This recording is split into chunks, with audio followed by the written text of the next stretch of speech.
Right, this is a Toyota Land Cruiser, primarily a work vehicle on a station or a farm. We'll just do a run-through check this morning. Obviously, most vehicles of this description have a bonnet pull with a car and a little bonnet on it. Pretty standard for most vehicles. Go around the front and pop the bonnet up. There's a release catch underneath, safety catch. Prop that under your bonnet. And this is called your engine compartment. There's various things. Quite often we check the fan belts, air conditioning belt. Radiator fluid levels can be checked visually through the overflow glass here.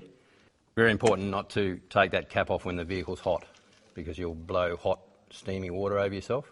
This is best done first thing in the morning before you start the vehicle. We have a dipstick here. Usually, as in this case, they are either red or yellow. This one's yellow. You pull the dipstick out, you can have a quick visual check. That's showing it's full. And the proper practice is to actually wipe it with a rag, which my shirt will suffice for that today.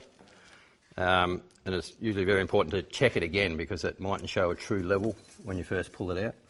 So you place it in, leave it for a few seconds and then pull it out again. And it's still showing the same reading, so it's on the full level. Always fairly important on a station to check your battery condition. Make sure it's tight. They have a habit here of rattling loose because some of our roads become rough towards the end of the year. Check for corrosion around your terminals. These are very clean. That's just power steering fluid, very similar to your dipstick again. Little indicator there. It's actually a little bit low. These are your brake fluid levels and your clutch. And that little legend there would say high. So this is full of clutch fluid. And there's your brake fluid level. They have a high and a low. Actually, that's actually slightly low. Just have a visual check of your tyres. These are freewheeling hubs, which is very important on a four-wheel drive. They have a free position and a lock. This one's actually in lock. But for travelling along the highway, you would have that in free, and that enables your front wheel to turn independently to the rest of the car. A lot of people get into trouble if they get into a bog and it's got freewheeling hubs. They put it in four-wheel drive in the car, but because the hubs aren't in, the vehicle will not turn the front wheels. So they're simply done by just turning that around to lock, and it's quite clear there, lock and free. This vehicle's set up with a water tank. Up here, water's very important to you. You always, before you leave, you make sure you have your water bottle on the back. If you forgot your water bottle, you would drink out of that and quite easily survive. I have a trough broom fitted under there, which is held in by a strap. At the front here we have a shovel.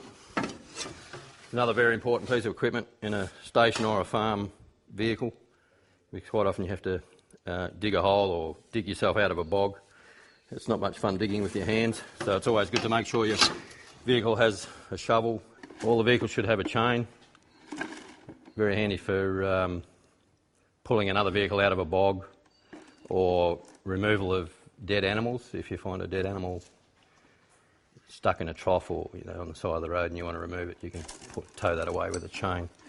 Obviously, yeah, just a visual check of your lights. If you've got two people, you can always check your park lights yourself, especially if you're going to town. You might be unaware that your light globe's blowing.